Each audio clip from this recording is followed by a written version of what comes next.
I'll tell you, Kay, I'm really excited for you guys. Really seems like the Queen's dying soon. Oh my god. Oh man. Get fucking hype. It's Damn, happening. it's the new Queen Death news. I've missed this. She's just been in the hospital and has missed a bunch of like events lately. And when you're in your 90s, that means things are wrapping up, you know? Yeah, that's like Prince Philip before he died. Was it Prince Philip, the one who looked like a literal corpse? We did read out his. Yeah. We did do a Yes. eulogy on the show, Oh, we're doing. There's going to be a sequel to that, which is to say, we read out all of his most racist jokes and comments. Yeah. I feel like monarchism in the UK, you can like kind of understand because like there's at least like some proximity there. Like monarchism in Australia is just like so cringe. Like, why are you doing this? Yeah. Yeah. Are there like huge monarchy heads in Australia? Like, I know it's part of the Commonwealth, but Oh my god! oh my god, Yeah, like all of our like conservative shitheads are big monarchists. They're and so you know super that they're all chuffed gonna, about the monarchy. yes, yeah, you know that Love they're all the going to come out monarchy. of the woodwork. Now there's a Brucette who can really patty.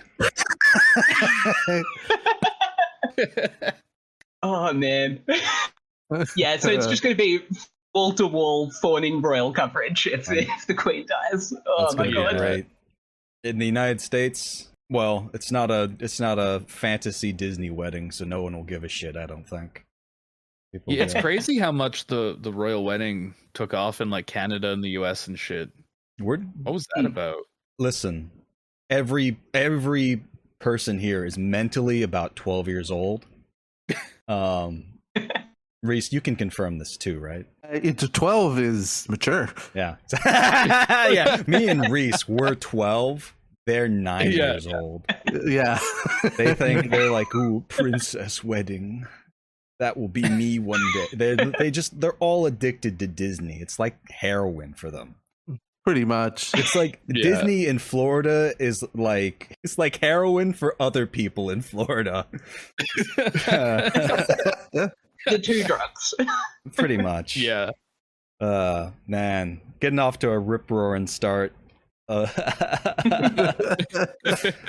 my god. So, hello everyone, and welcome back to Video Games Are the Worst Thing on Earth. I'm your host, Alton. With me, as always, is Reese.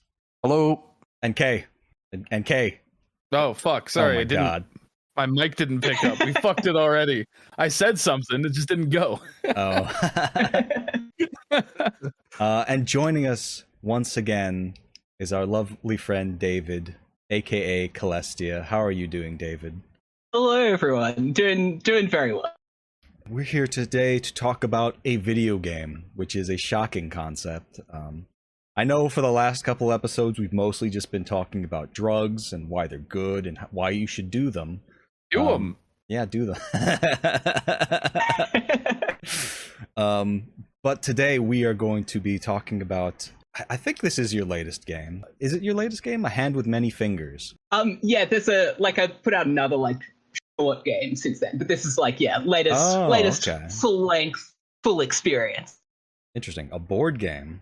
Did I hear that right? Oh no, a short Oh, game. I was like, oh, man. Maybe I got to get into board games though. I've know a lot of people who are super into board games as like prototyping for their actual video games. It's like how they test out the mechanics. Oh, that's smart. Yeah, but no, that was just me being stupid. I can't wait for Colestia's tactical board game, Cuba Global Takeover. Listen, Colestia, actually, given how badly things went for like the last person who tried to make like a game that would raise social awareness of a leftist political movement as a board game, I don't think you should do it.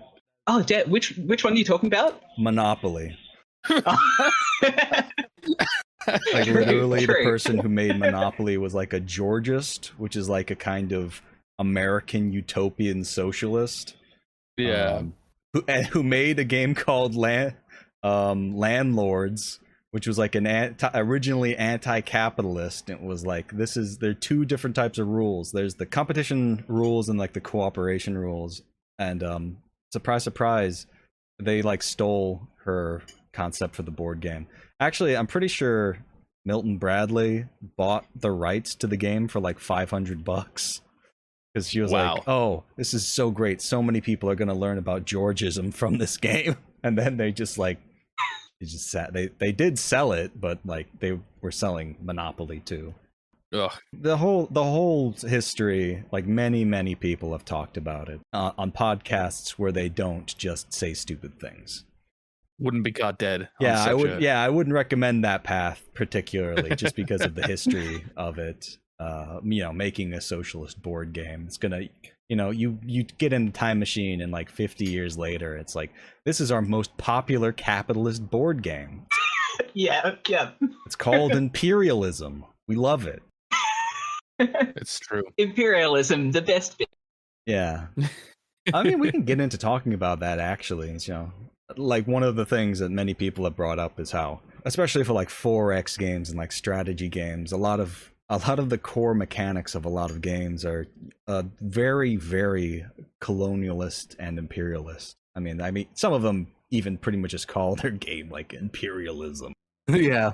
But it's interesting. It's sort of like how, when you're thinking, we'll get into A Hand with Many Fingers very soon, but when you're thinking of like a new mechanic, I guess, to base a game around, how do you approach that sort of subject matter? And like how a lot of video games do sort of reinforce a lot of capitalist tropes. Yeah, I feel like it's so many mechanics get thrown out the door on that basis. Like kind of where I've found like a way of kind of avoiding those issues, or hopefully avoiding those issues, is like making sure that like the player subject is not not actually like an imperialist or something. Like often like the easiest way to kind of explain a lot of these concepts is to like put the player in the shoes of like the imperial war planner or something like that. But yeah, if you're doing that, then it's sort of instantly like, that there's going to be people who play the game and are like, yeah, oh, this is awesome. I love playing as an imperialist war planner. And no amount of irony you could insert would get people to like look critically at that. That's very that true. Position. I mean, that is basically just like Warhammer Total War 2. You're just sort of like, yeah, I'm a murder fascist. There's just like every different class, every different class you can play, or every different faction rather, is like just their own strain of fascism. You have like the good guy fascists versus the bad guy fascists. Yeah, the bad guy fascists feel better because it's like they're more fun. They're so like cartoonishly over the top that you can have fun with it. But with the ones that try to position themselves as kind of good, it feels a bit dirty. But I mean, if people unironically like Starship Troopers, like if that's going over people's heads, then like there's nothing we can do.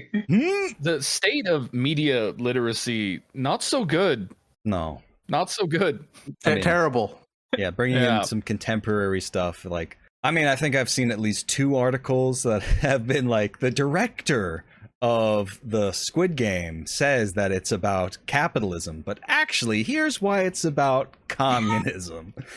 Deeply diseased brain. Oh man.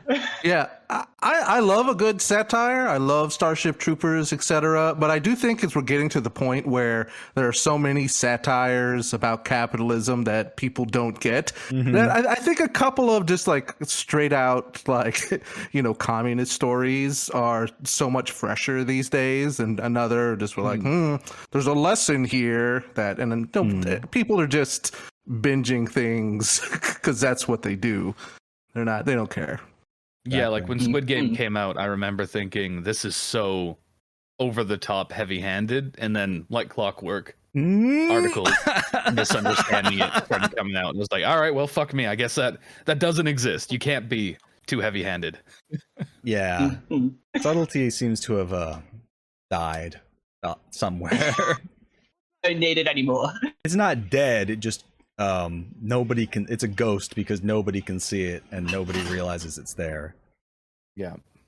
So that's fun. So I guess Spectre is haunting that's the media. is that a consideration for when you're making a game? It's just like, well, if I make it a satire, nobody's gonna get it. They're all gonna think, man, this capitalism stuff is really fun when you're the capitalist. I would simply be a capitalist. Yeah, exactly.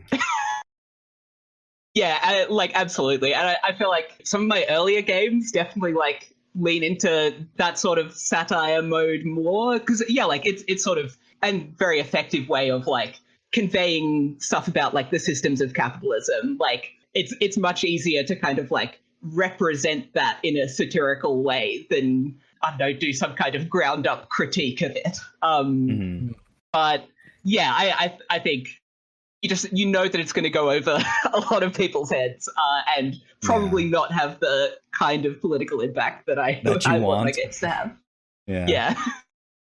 That's interesting. It's sort of like, I know at least a couple of games that sort of unintentionally provide critiques of different economic systems, because I know I haven't played this, but I've heard that in Victoria 2, economic liberalism will basically destroy your economy, which I think is very funny. Yeah. I think it was Victoria too, where one of the devs was like, yeah, I like needed a model for the like internal national economy. And so I just like went to capital and took that. Yeah, it's true. It's honestly, that's something that people bring up a lot is, what one of the main things Marx did, like only like a fraction of his entire writing is dedicated to what like a post-capitalist society would look like. And like a huge chunk of it, 3 huge volumes of it are about what capitalism actually is. Yeah. Because he was a political economist, sort of first and foremost. Yeah. And existing at a time where capitalism was still in its earlier developmental stages. So I guess it makes sense. That would be his focus. Yeah, he got to see it like actually develop over his lifetime, which is, probably why he was able to describe it so clearly. And I think, one of the things Matt Christman has said is basically how abstracted we are from that.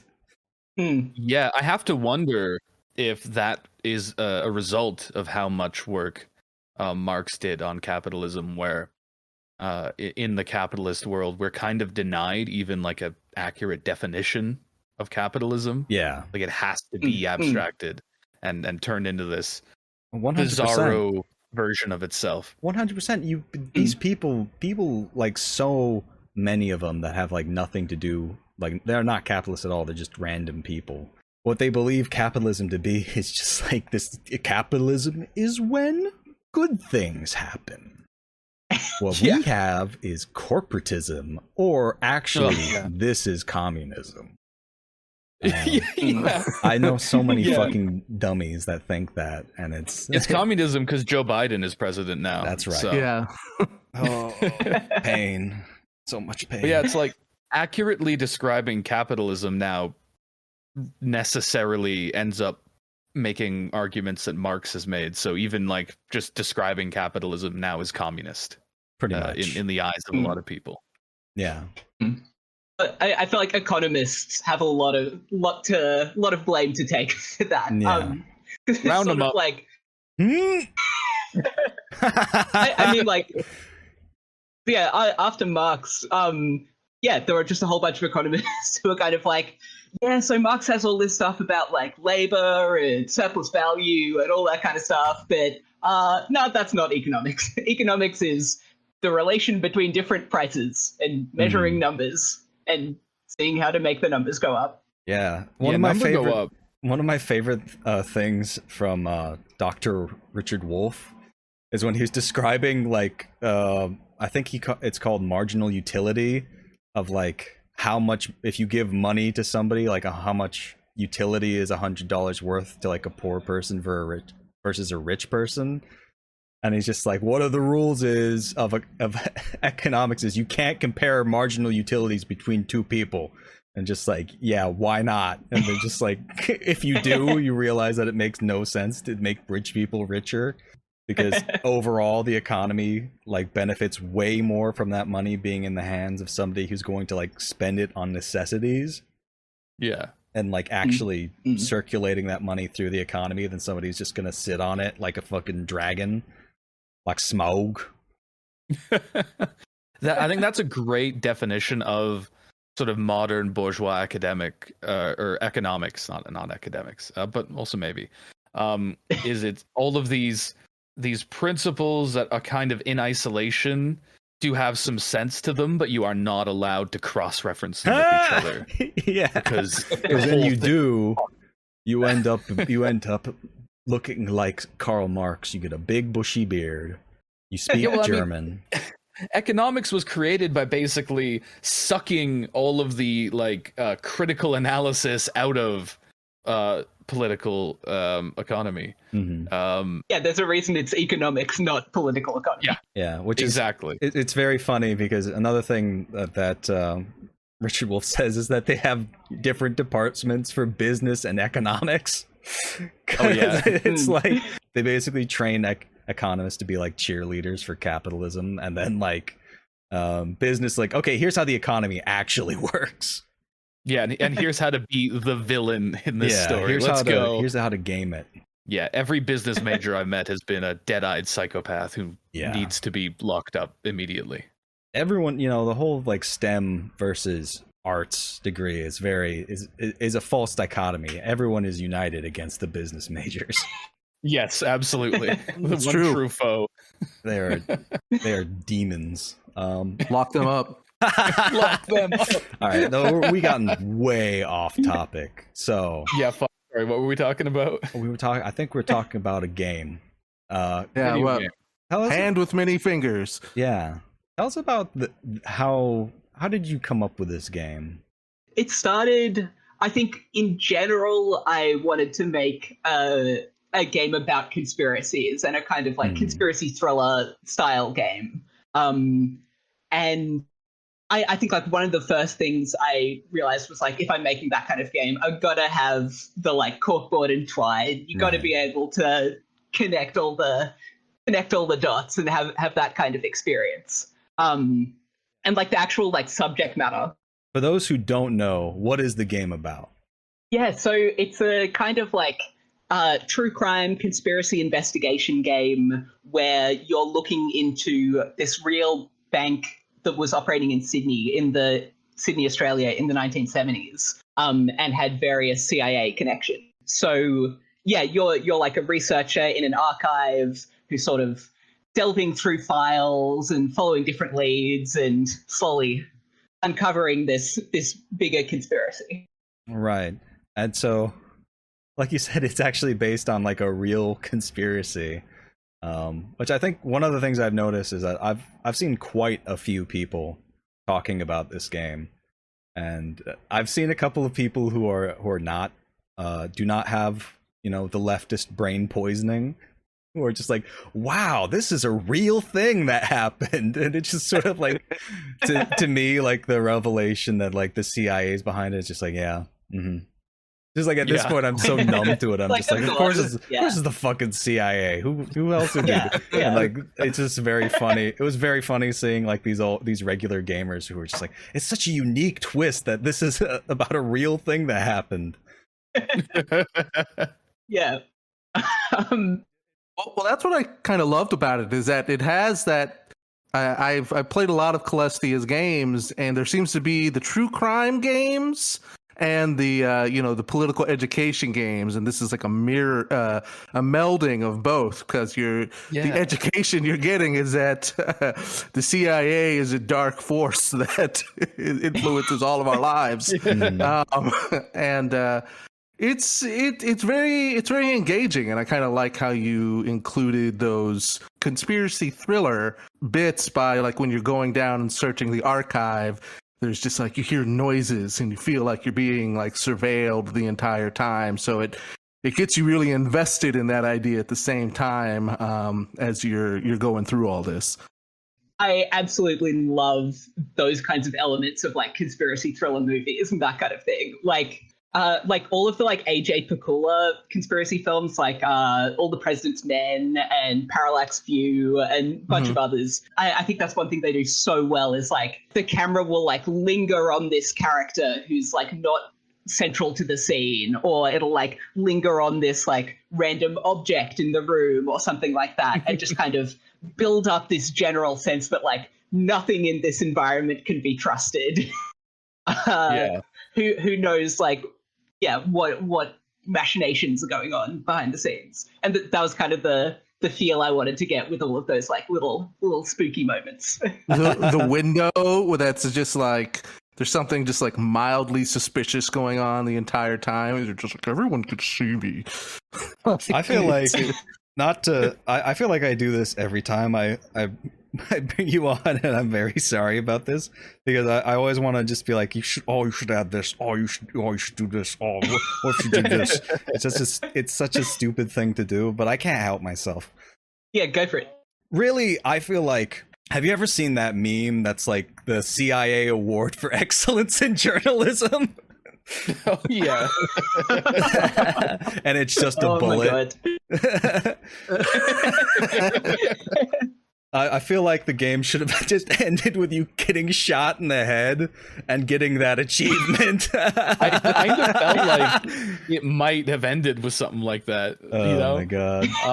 Near the end, there was a moment where I was downstairs with the boxes, and then I heard a very distinct like rustling upstairs, like a moving around of furniture or footsteps or something, and I was like, I'm gonna fucking die when I go upstairs. Yeah. Yeah, I thought for a second it was going to be like Splinter Cell. It's just like I'm going to have to like stealth my way out of this archive as real CIA figures from the past hunt me down to kill me. Oh man, that would have been a great twist. Just like final third of the game, introduce a whole bunch of stealth elements and like completely change up the genre. I guess that's the problem with, you know, every single idea for a game is feature creep, essentially. This is like, you start trying to make like a simple game that's like, oh, what about a mystery where you're solving a real crime that happened, and then you're just like, now let's add the stealth elements. Okay, now your character gets a gun and he has to shoot back, and just like, and before you know it, and you have to mine ore in the caves beneath you have to craft the next piece of evidence. To start out, you gotta craft a bow, and you're taking out CIA guys with it, so you can get enough. It's just like the original Far Cry. Eventually, just trapped on an island. You have to extract with all the evidence. You're building like fucking punji pits and like spikes on a branch that you tie back. Growing reeds so you can make papyrus, so you can make more cards to put on your conspiracy board. Why isn't there a hunger and water meter? That would take me out of it. Unrealistic. I mean, I did consider putting in like a coffee system, like there would be like a coffee machine where you could like brew up some coffee, which like if you drink it while you're looking at the corkboard, it'd like sort of highlight things you hadn't looked into or something like that. Ooh, that's kind of I like that. Like a hint system. Damn, I could have used that. Yeah.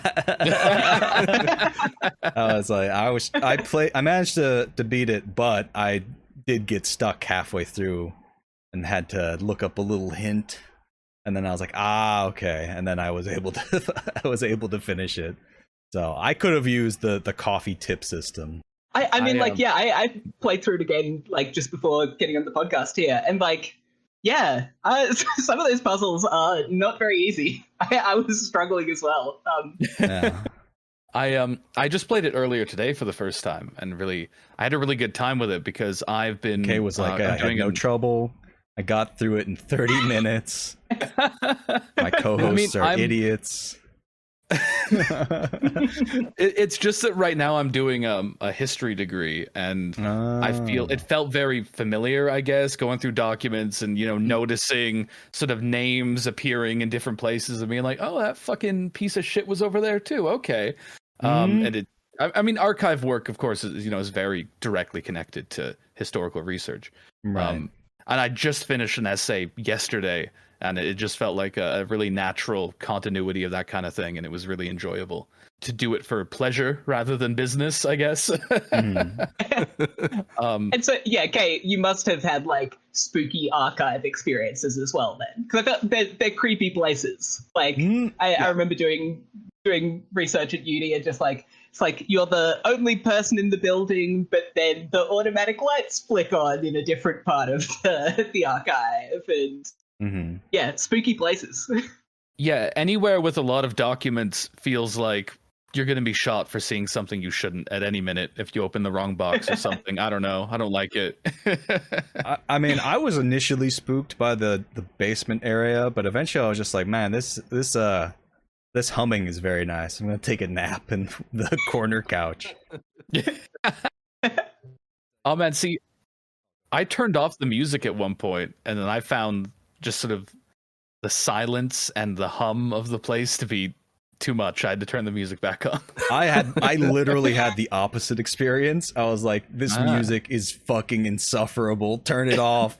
Just like, I was like trying to think and like find the different connections, and it was driving me crazy. So I turned it off. I was like, much better. I can just hear the tiptoeing of CIA agents coming up to kill me. Yeah. I don't know. Alton can only focus if really loud dubstep is playing. It's a mod you should consider for the next, for the hand with many fingers too, the fist. Reese jokes about that, but I literally did like a lot of my math homework just listening to dubstep at like incredibly high volume. Oh my god. Yeah, I don't know. I feel like I'm gonna blame ADHD for that one. I don't know. That's a safe bet.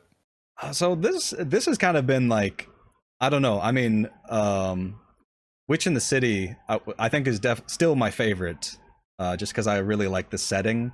But A Hand with Many Fingers has sort of been, I think, kind of a breakout hit, considering just how many people I've seen talk about it. Yeah. Yeah.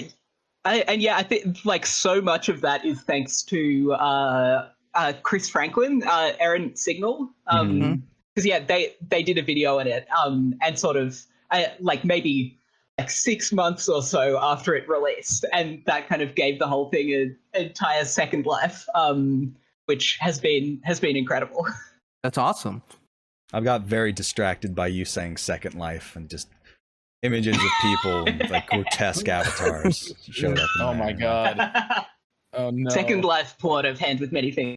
Yeah. Just like a murder mystery set in Second Life where a bright purple tiger has killed another. Never mind. But yeah, no, I've heard quite a few people talking about this. I mean, I told you, I actually started linking them to you every time I saw it crop up somewhere. Like Lewis Brindley of the Yogscast talked about it on his podcast. And yeah, how's that been? I'm sure that's been pretty cool. Yeah, it's been fun. And I mean, like, has also just been very nice to like it hasn't made like a heap of money or anything. I'm not rolling in it, but it has been nice to at least like be enough that I am not considered in quite changing the same rush. All of the mechanics so that you're the CIA agent now, and you have to figure out how to kill these 3 bank executives. That seems to work that worked for Monopoly. So true.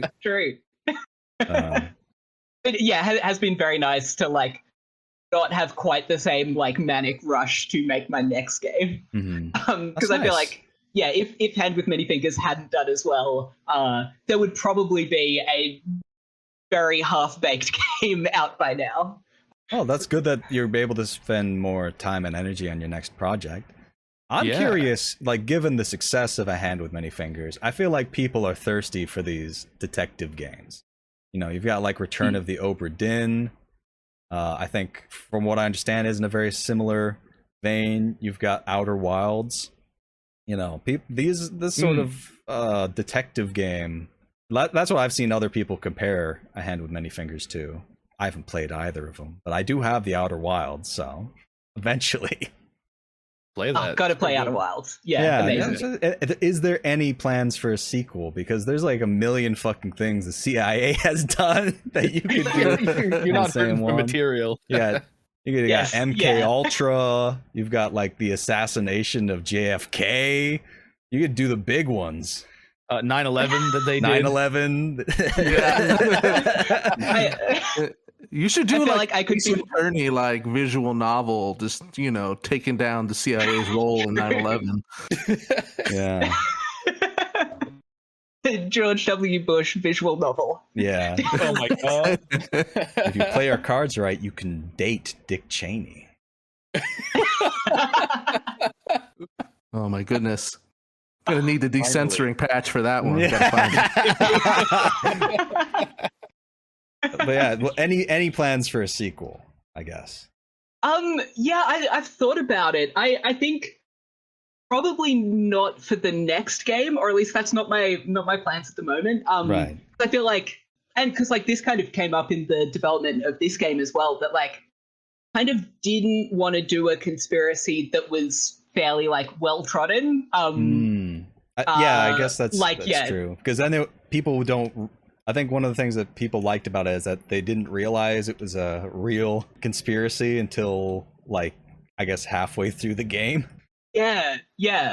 Well, also like the bigger conspiracies and everything like that. Like there's just so much material around them to like actually get my head around all of that and like do a sort of faithful, accurate recounting of one of those stories. Gonna need a bigger would be cork like board. Years of research in advance.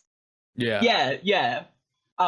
Like this one was kind of nice as well because like there is like a pretty limited amount of source material on Nugan Hand. There were like 2 inquiries. There's like a couple of books. One TV documentary and that kind of thing.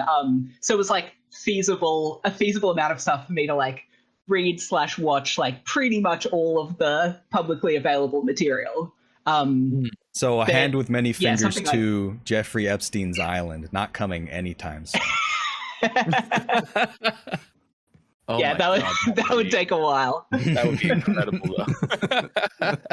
Yeah, that would be, well, for one, it would be incredible, and also you would mysteriously disappear.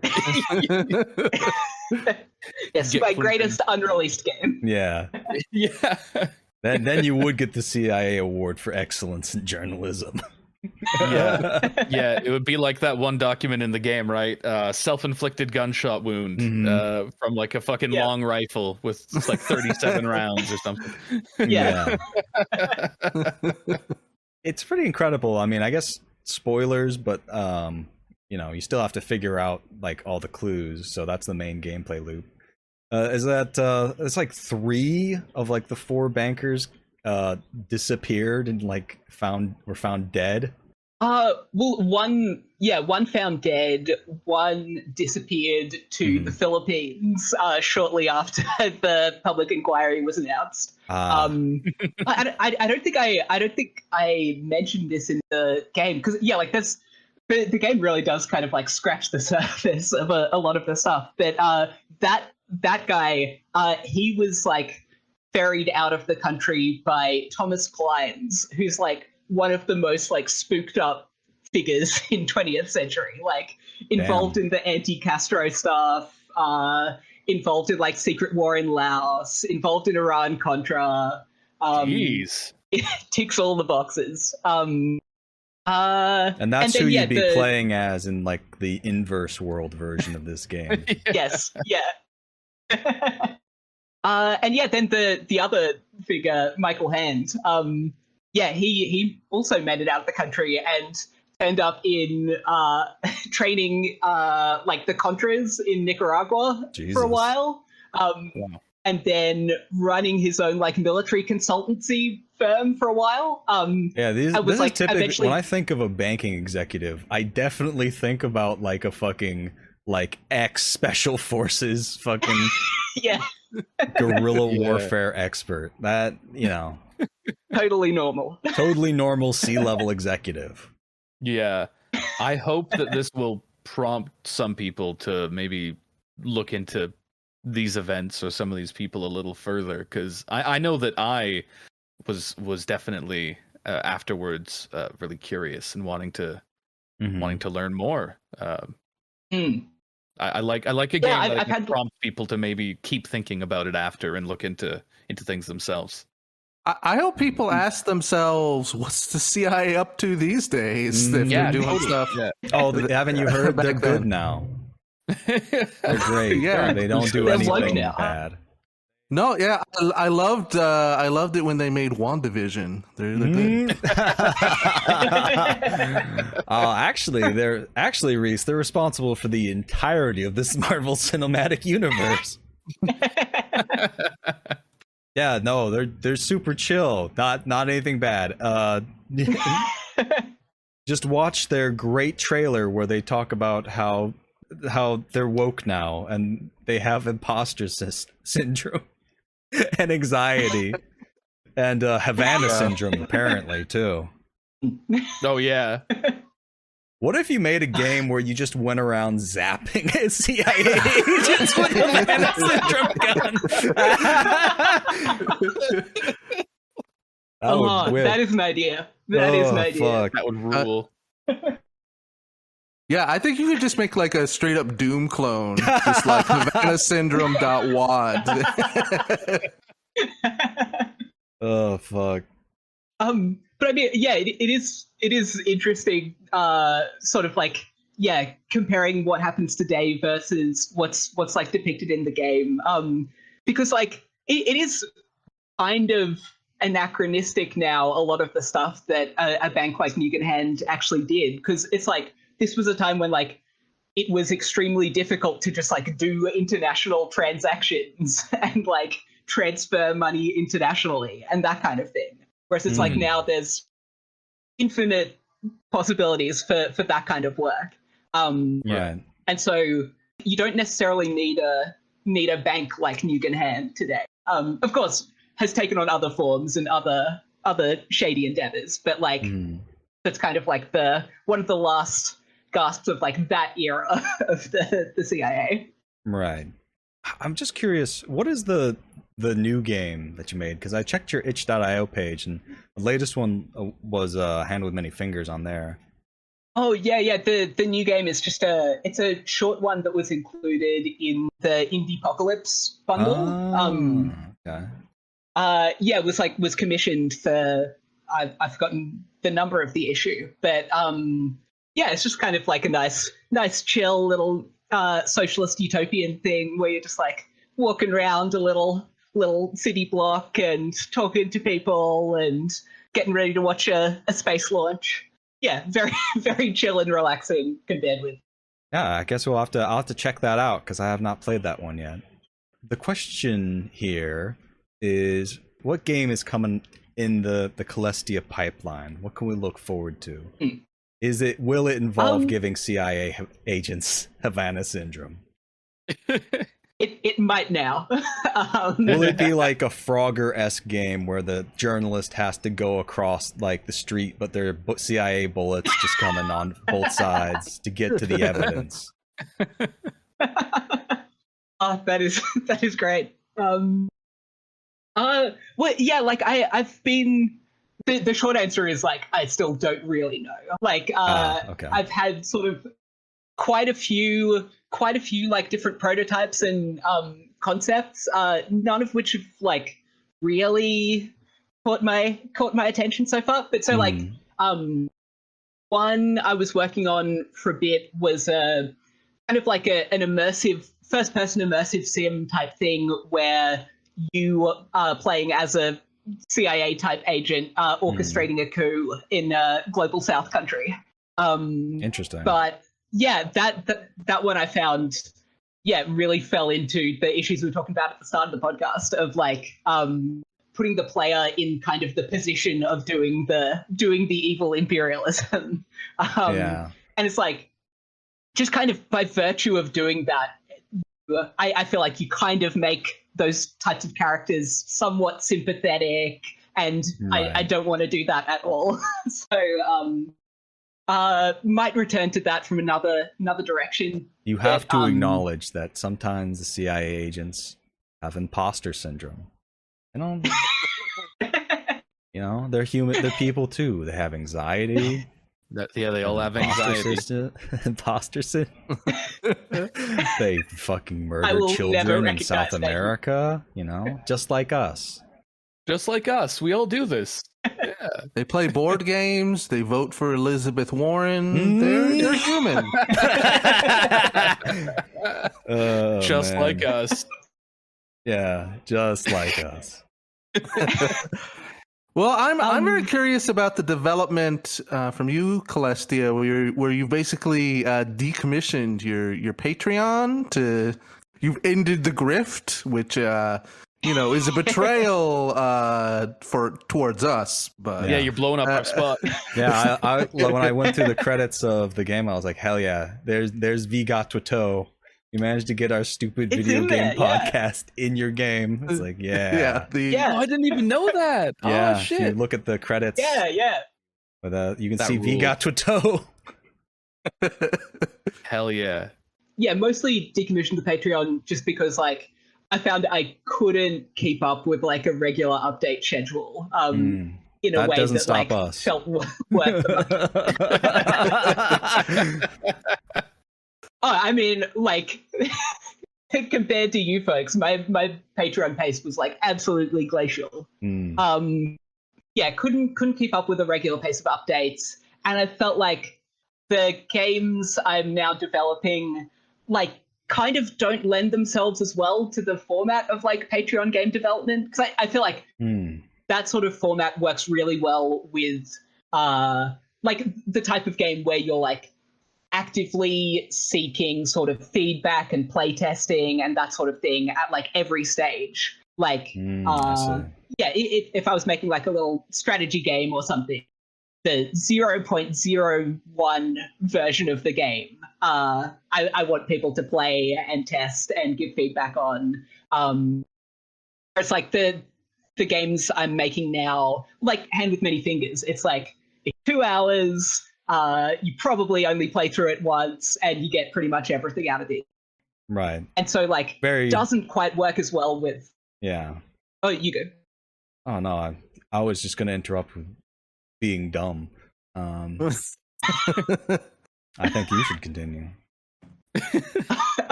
Yeah, the games I'm making now are very sort of, like, self-contained stories. Right. It's like, I want people to sort of go in... ideally, like, go in blind as much as possible and just, like, have the experience for 2 hours, 3 hours, whatever. Yeah, and if a bunch of your fans doesn't really are, lend like, itself. Experiencing the buggy, glitchy alpha version of a game. Yes, and they only get that first impression once, so it's probably less ideal. Not till you make your big open world crafting survival socialist game. Yeah, that's when I get in on all the grifts. I get the Patreon going, get the Kickstarter going. That's right. Well, cool. Yeah, I've noticed that the reviews on Hand with Many Fingers have been very good, which is good. There's been a couple of negative ones where people whine that it's short, but, like, it's $5. Shut up. Yeah, but to be fair to some people, it did. I did release it initially at $10, which I think was too much for the length. So don't apologize. Some valid criticism. Don't apologize to these hogs. Don't give these dogs an inch. Yeah. Don't listen to their vile squealing of the swine. That's right. Charge them double. Just invoice them for double what they paid. There's a particular review here I want to highlight just because I thought it was really funny. Go ahead. Read it. So it says, this game is a dark story about corrupt governments, murder, and evil plots. I would not recommend this game to anyone, as there must be a lighter and happier game on Steam for you to play. Wow. It is my legal duty to play this game. Apparently, we found this person has a legal obligation to play video games. Yeah, that's exactly it. It's like, I have to review this game for subversive content. But I must advise you otherwise. Go play Team Fortress 2 or something. TF2 Oh my endorsed by the God. CIA. You heard it here first. Ethan Hunt, your mission, should you choose to accept it, is to play communist video games and to leave negative reviews on Steam. This is the CIA agent, the aforementioned one with imposter syndrome and anxiety. Man, that is funny as hell. This guy is like, the people who want to play TF2 are not the same people who want to play like a detective game. The people who play detective games are like, yeah, I want it more dark. I want it be oh man.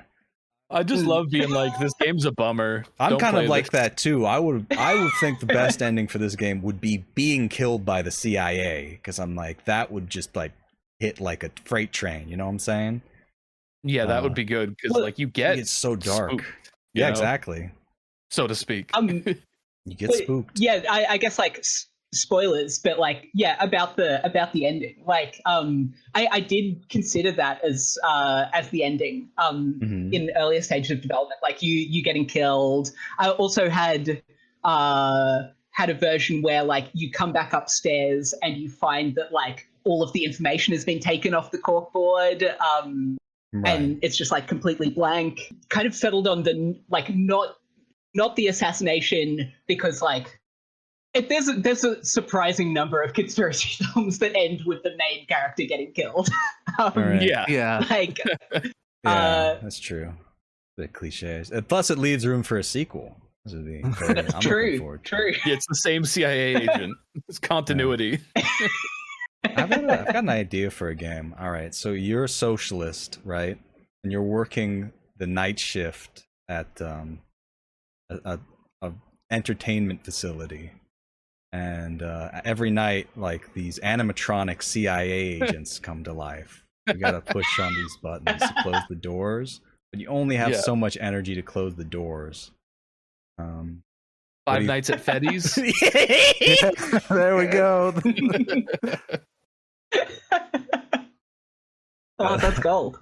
Yeah, I wanted to see how long it would take for people to realize I was just doing a dumber version of Five Nights at Freddy's. I actually don't know. I think Five Nights at Freddy's is the dumb version of that idea. Oh man. That great game idea is free, by the way. You can have that.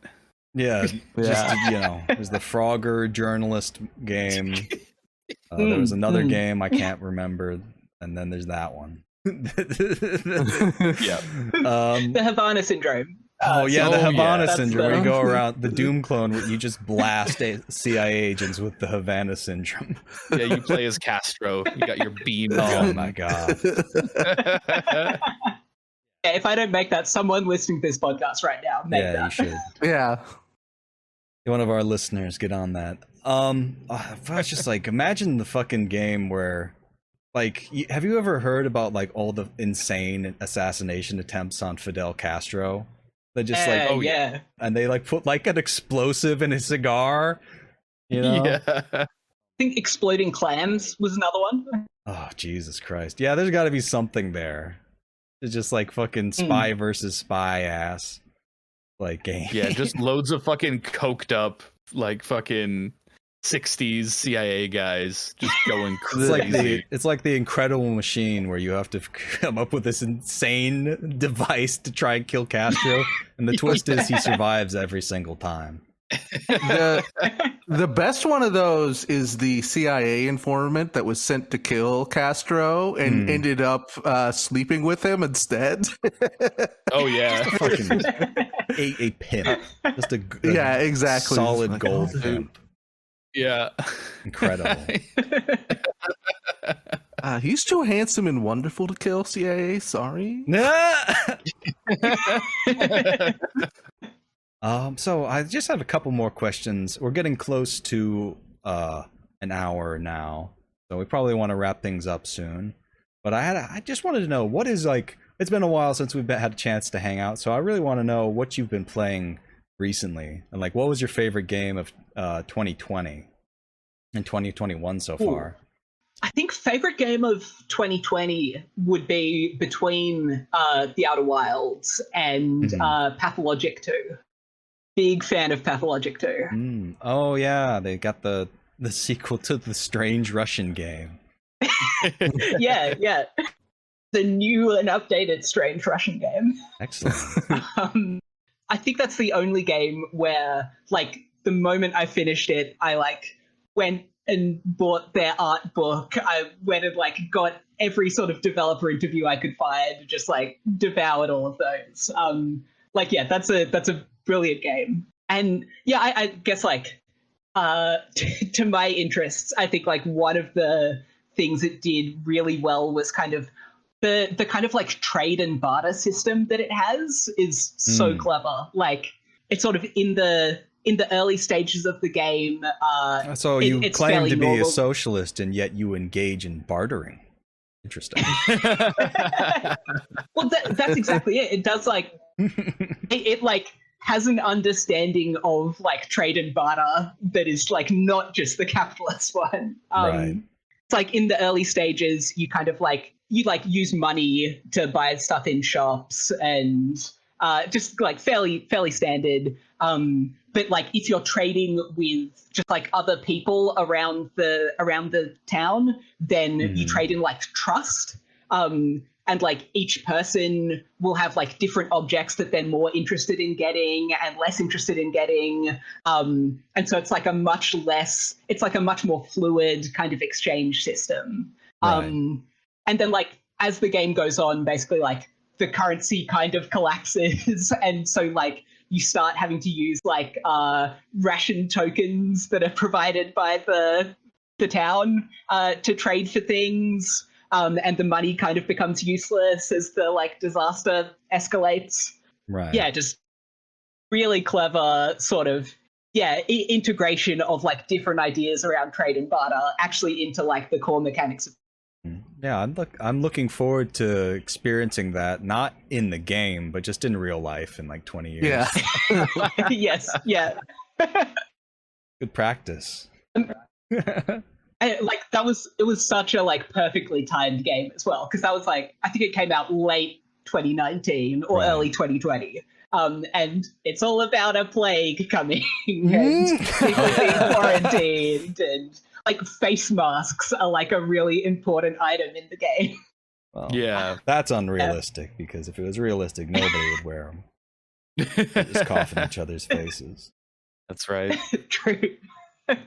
Yes, the anti-mask demographic is not represented. No post-apocalyptic setting has really gotten that right, I don't think. They don't have people who are just actively trying to make things worse. I guess Fallout has the children of Adam, right? Who are just like, radiation actually rules. Yeah, It's the true. closest thing. Well, this might push me over the edge to finally play it, because I got it in like a Humble Bundle a long time ago, and I'm like, I hear this is great, and it also seems like the realest game to ever exist, and I don't know if I have like the spiritual strength to press play on this, but It is pretty grim and pretty bleak.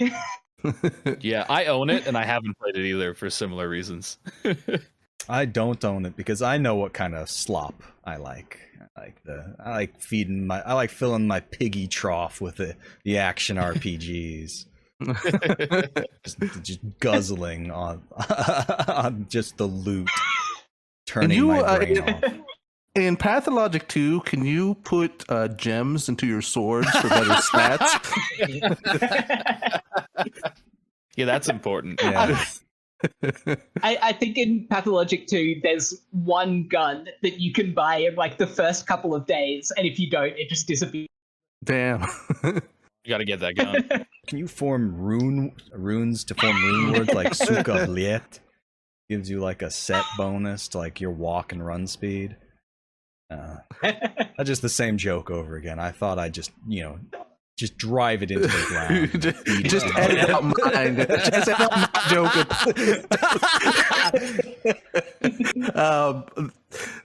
Outer Wilds 2 is amazing. I had to switch computers, so I never finished it. But the different planets and the way that the mystery is like continues to deepen is incredible.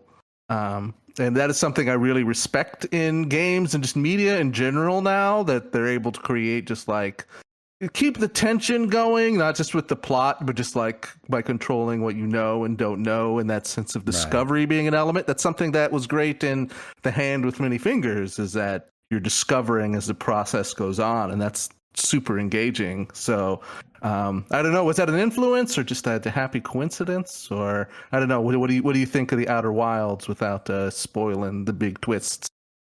Yeah, I think I The spoiler for the Outer Wilds is that the CIA did it. I'm sorry. Yeah. Yeah, the CIA is in the sun. It's controlling everything. Sorry for interrupting. Continue. Yeah, I think I played it after I put out Hand with Many Fingers, so can't claim any influence on that. But yeah, so I stole it from you. Yeah, exactly. yes. But yeah, I love that game for exactly the same reason. It's like I feel like most of that game is not really like puzzles in kind of like the traditional sense of like gaming puzzles or that kind of thing. It's more like discovering rules of the world, which allow you to like navigate it in different ways and interact with it in different ways. And yeah, like the first couple of playthroughs of that game where you head to each of the different planets and start to learn the kind of different internal mechanics. Absolutely brilliant. Excellent. I'll have to play that soon, although I do have like, how many games have I got? Just hundreds of games. Just like I have over 20 games installed that I need to play. They just keep piling up. I need listen, David, can you tell all your developer friends to stop making good games?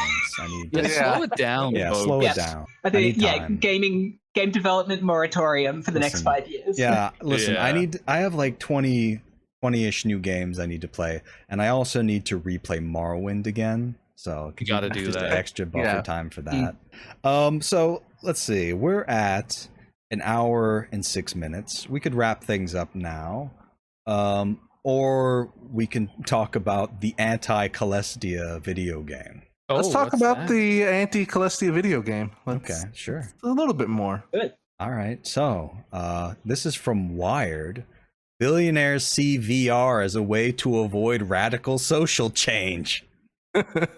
Boy. So it's very interesting that this article came up as we were talking about setting up this episode, because it was just sort of like, wow, the billionaires are literally doing what Colestia is doing, but in reverse. Like sleep, sounds piggies, about right. Sleep. Just ideological poison wherever they can seep it in. Yeah. But it's like literally, I don't think we should read this whole article because it's long as hell. But basically, it's like what they talk about is basically entertainment as a form of escapism, where it's like people are like living in these teeny tiny apartments. Couldn't be me. No idea what's that's like. I live in a mansion. Yeah. Podcasting we all do. mansion. We live together in a mansion. We sleep in one big bunk bed.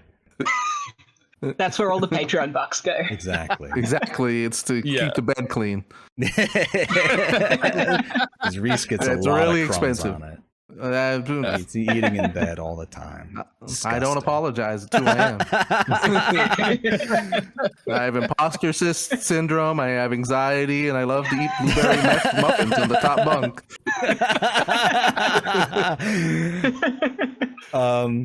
But yeah, I don't want to get into the specifics of the article. Basically, it's just about escapism and how people live in tiny apartments, and when they meet up with their friends, they want to meet someplace more interesting than like their 200 square foot studio apartments. And I definitely see what they mean in that there's so much more interesting places to like hang out in a virtual world than in reality. Because in reality, you're just going to be like, would you like to go to your tiny depressing apartment, or would you like to go to the park that's filled with homeless people?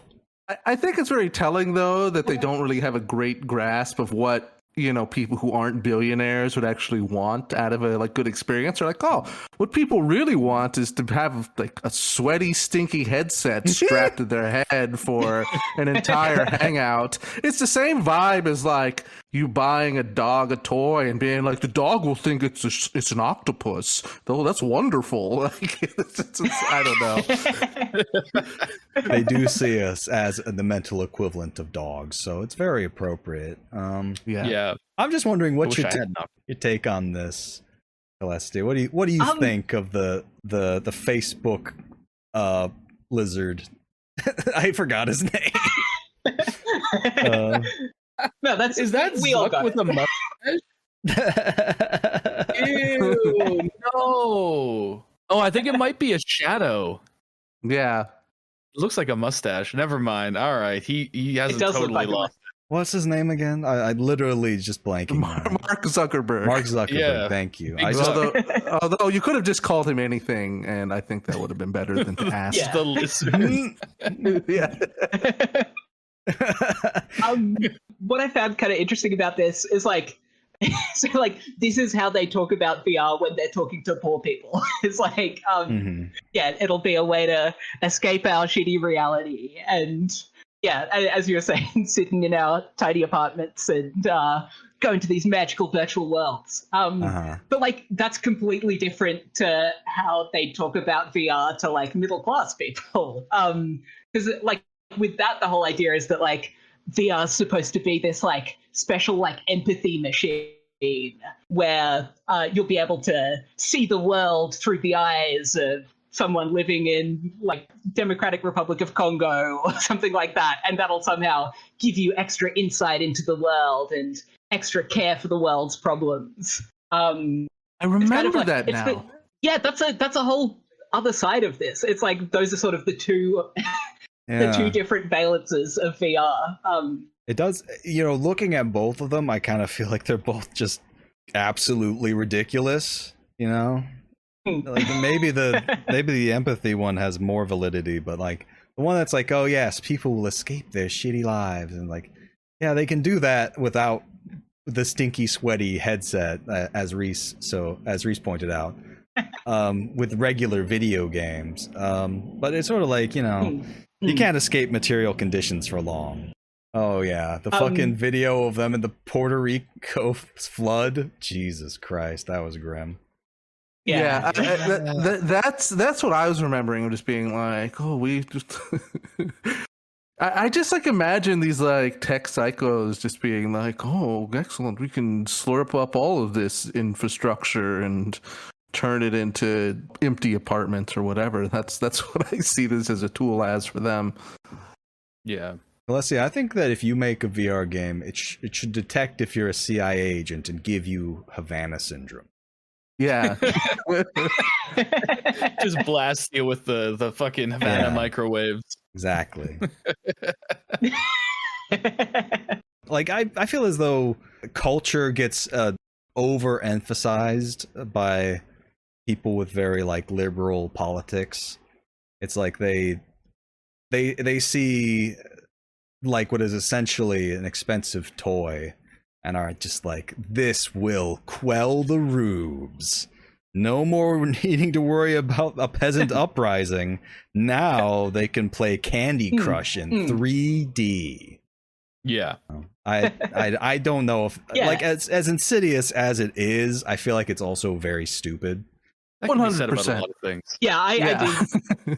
I definitely feel it's like it's so much more just like marketing play than anything else. It's like, yeah, VR is still like not accessible to like 95% of the population. Even that's maybe a bit generous. Yeah.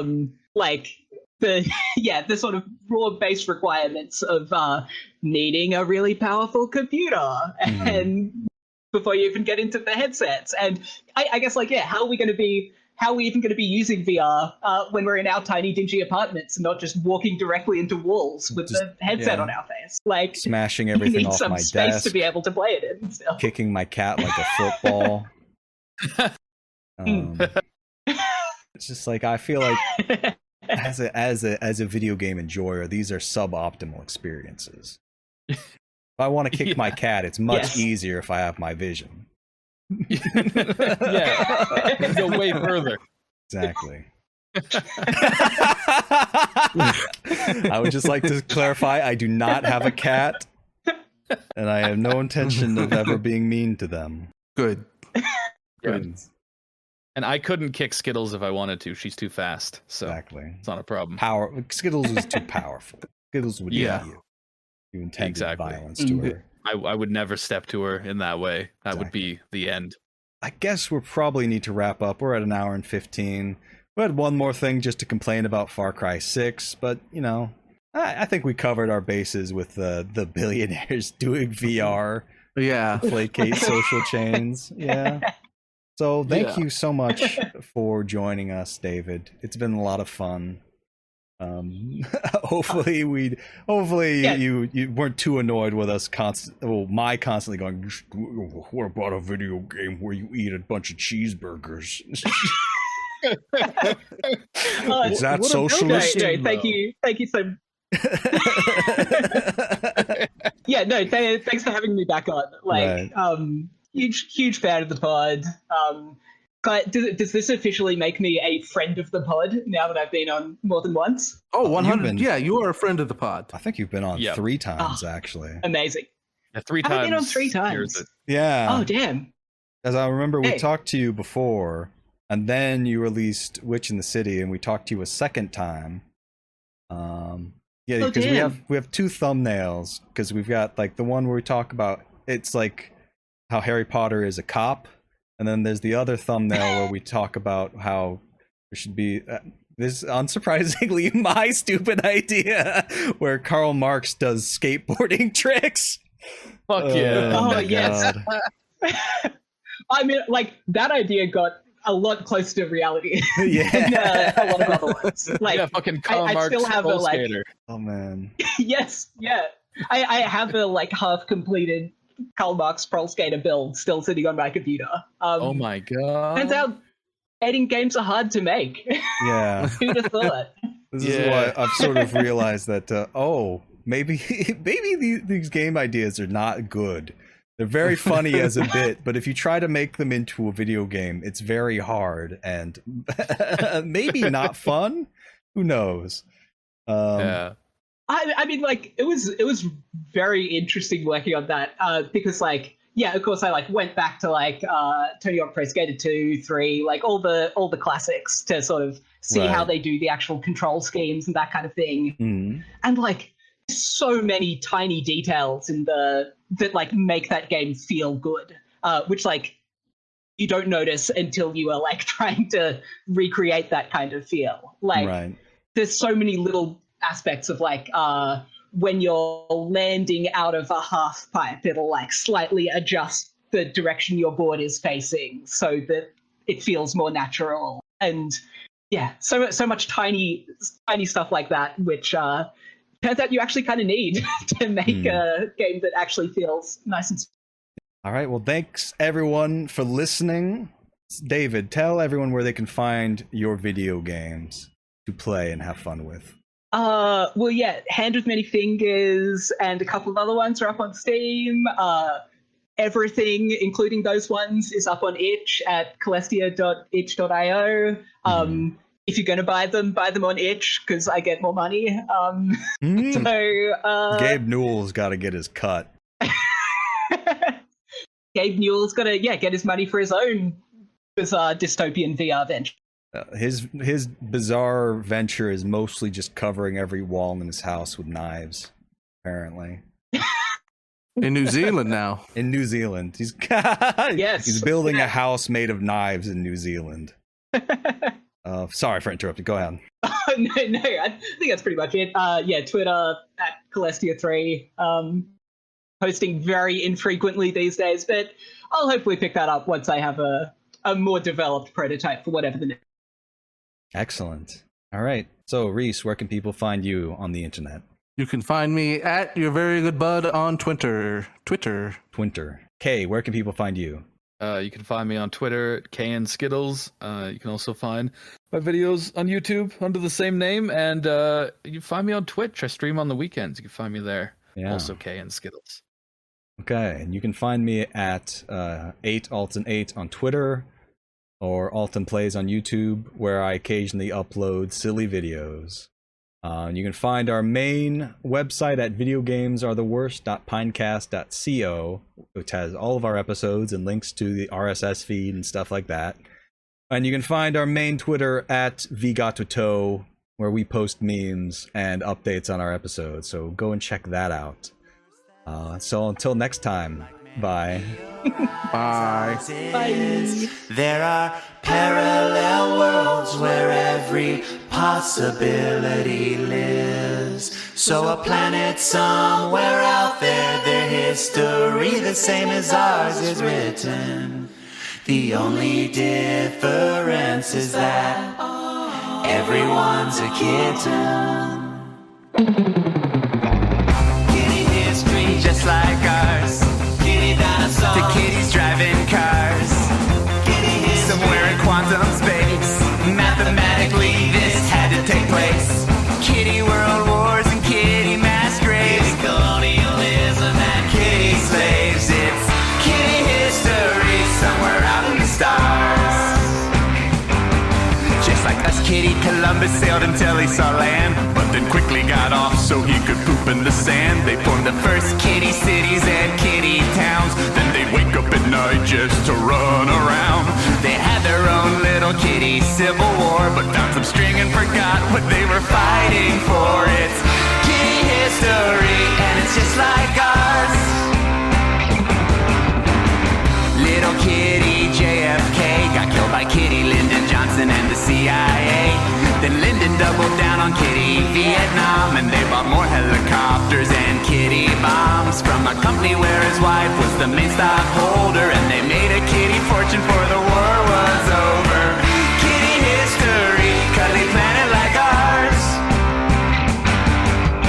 A little kitty at the CIA who helped kill Kennedy in Dallas that day. Did so darn well that his career got a push. A kitty named George H.W. Bush. He's made CIA director and vice president's next, all while getting kitty Saudi Arabian checks. It's kitty history, kitty's taking charge. Kitty Bush waits his turn to ascend to his throne. Gets his cronies in power, Kitty USA overthrown. The kitty Saudis know how he can repay his debt, so he starts a war with Iraq, their number one threat. But Kitty Saddam is not ejected, and the very next year Kitty George isn't re-elected. Kitty history, kitties need a new star. Kitty Bush gets his son's jobs as governors, then one steals the election for the other. New Kitty Bush has gotta finish the Saudis' mission, so he has a report made by a commission. It says to start a new war, as far as we can attest, you'd need a new Kitty Pearl Harbor, and we all know the rest. Kitty history